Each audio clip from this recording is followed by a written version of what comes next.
দেশের নাটক দেখা বাদ দিয়ে এখন সবাই বিপিএল এর দল দুর্বার রাজশাহীর দিকে চেয়ে থাকে। বিপিএল এর শুরু থেকেই একের পর এক বিতর্কিত কাজ করে নিজেদের অভিনয়কে নিয়ে গেছেন অন্য পর্যায়ে। কখনো দেশি খেলোয়াড়দের পারিশ্রমিক দিচ্ছে না, কখনো বা হোটেল বিল দিতে না পারার মধ্য দিয়ে একের পর এক বিতর্কের জন্ম দিয়েছে দলটি। এবার সব ছাপিয়ে লজ্জার আর বাদ রাখলেন না রাজশাহী। পেমেন্ট না পেয়ে টিম হোটেল থেকে মাঠে আসেনি দলটির বিদেশি খেলোয়াড়রা। পেমেন্ট না পেলে রংপুরের বিপক্ষে মাঠে নামবেন না বলে হুঁশিয়ারি দেন রাজশাহীর বিদেশি খেলোয়াড়রা। বিকেলের ম্যাচের দিকে তাই ছিল বাড়তি নজর। শেষ পর্যন্ত টিম বাসে করে মাঠে আসেনি কোনো বিদেশি ক্রিকেটার।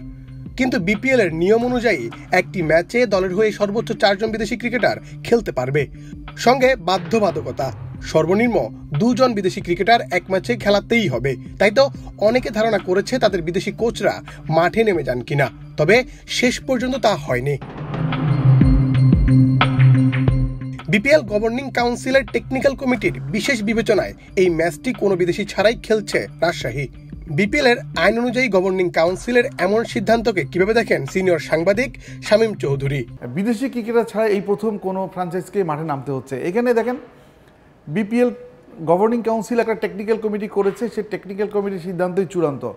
কিন্তু আমরা কি দেখলাম যে টেকনিক্যাল কমিটি কিন্তু যার যে ল আছে ক্রিকেট বোর্ড মানে বিপিএল এর জন্য যে লটা করা হয়েছে প্লেইং কন্ডিশন, সেই প্লেইং কন্ডিশনটাকেও তারা এখানে শিথিল করে ফেলছে, যেহেতু তারা বিদেশি ক্রিকেটার নয় সেক্ষেত্রে।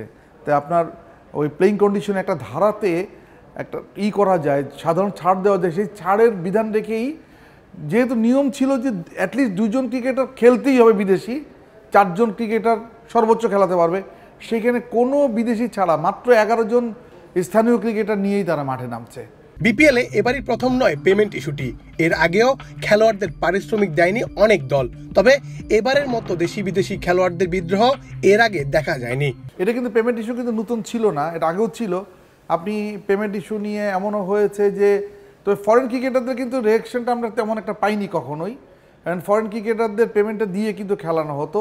এর আগে বেশ কিছু পেমেন্ট ইস্যুতে হয়েছে যে বিপিএল 2-এ আপনার পেমেন্ট ইস্যুটা ঠিকমতো হয়নি। ক্রিকেট বোর্ড কিন্তু প্লেয়ারদের গ্যারান্টার বলে ক্রিকেট বোর্ডই সেটা পে করেছে এবং ক্রিকেটারদের সাথে নেগোসিয়েশন করার জন্য তখন নাইমুর রহমান দুর্জয়কে দায়িত্ব দেওয়া হয়েছিল। যেই ক্রিকেটার 1,30,00,000 টাকা পাবে তাকে দেওয়া হয়েছে 30 লাখ টাকা। এইভাবে কিন্তু কোনো একটা সেটেলমেন্টে ক্রিকেট বোর্ড গিয়েছিল, যেহেতু ফ্র্যাঞ্চাইজিরা টাকা দেয়নি। কিন্তু তখন ফ্র্যাঞ্চাইজিদের যে মোটা অঙ্কের একটা টাকা যেটা গ্যারান্টার মানি হিসেবে তারা দিয়েছিল, ওইখান থেকে ক্রিকেট বোর্ড কর্তন করছে, যদিও পরবর্তীতে গ্যারান্টি মানি টাকাটা ক্রিকেট বোর্ড পায়নি। বিপিএলটা কিন্তু এরকমই, আপনার বিপিএলটা কিন্তু নতুন করে কুলুষিত না, শুরু থেকে কিন্তু বিপিএলটাকে গায়ে কিন্তু কলঙ্ক লেপন হয়েছে এবং এটা কিন্তু আস্তে আস্তে বিন্যস্ত হচ্ছে।